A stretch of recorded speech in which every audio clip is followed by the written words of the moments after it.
The deadline has passed and the rosters have been trimmed. Thank you guys so much for joining me. Leandre Fox here, and we're going to break down the Raiders and their initial 53-man roster after all 32 NFL teams had to trim down their squads at the 1 p.m. deadline earlier this afternoon.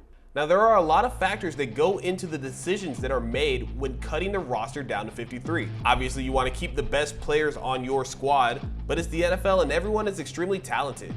So to help me break down the Raiders' initial 53-man roster, we're going to bring in Review Journal sports columnist Adam Hill. And Adam, what are some of the other factors that went into the Raiders' decision-making today? So there's a lot of factors at play as you weigh your decision making. One of them really is versatility. You want guys that can not only play their position and play it well, but maybe play multiple positions, especially when you're talking about backup players. I mean, your starting lineup is your starting lineup, but when you have so many limited spots, you've got to find guys that can play special teams, guys that can play multiple positions. Say if you're an offensive line, you play tackle and guard, you got a couple of them. Defensive line, if you can play multiple positions, that helps as well. You can play slot corner and on the outside. All those things help. Versatility is a big word when you're deciding who's going to make the roster and who's going to get cut. And I think you see that represented in some of the decisions that the Raiders made. And, you know, you're probably choosing younger over older in most cases. If there's a tiebreaker, you're going to want a younger guy who's cheaper. That helps with roster construction as well. So it's not just taking the 53 best players, but it's all about versatility, youth, contracts, all those sorts of things. Everything plays a part in who makes the team and who doesn't. Now, Adam, were there any surprise cuts, any guys that you thought might have been a good fit for this Raiders roster, but we ended up seeing them get let go as a result of these other factors? Yeah, I think the first name that jumps out for a lot of people is going to be Alex Bars. Alex Bars was the returning starter on the offensive line at guard. He's a guy who played fairly well last year. He wasn't necessarily great, but he was a part of an offensive line that was far better than people expected. And I think that cohesion was a big storyline coming into this year. All 5 starters were back on the offensive line, and now one of those guys is gone. He got beat out for a starting role, and he gets beat out for that backup role. So Alex Bars getting cut, fairly surprising, especially if you talk about a few weeks ago where it looked like he was the surefire, hands-down starter. In the secondary, Duke Shelley, Tyler Hall, 2 cornerbacks who I think were pretty much expected to be key contributors on this team. Both were beat out throughout the course of camp. They're both gone.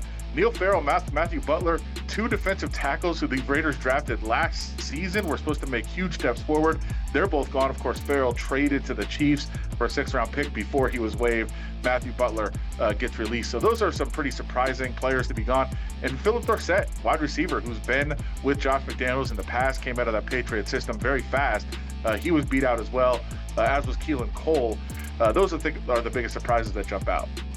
Now we know the initial 53-man squad is still not fully finalized, believe it or not. There's players that are going to go on IR, there's players that are going to go onto the practice squad. So what are some of the changes we might see in terms of roster construction between now and even the season opener? Yeah, these next 48 hours are huge in the NFL world. A lot of people think, hey, when you set your roster is set, you're ready to go for opening day, get those practices out of the way, but it's just not the case. As you mentioned, 16 players can come back to the practice squad.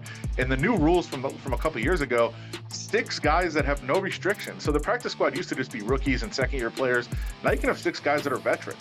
So a little bit of flexibility in terms of, like a guy we mentioned, Alex Bars, a former starter.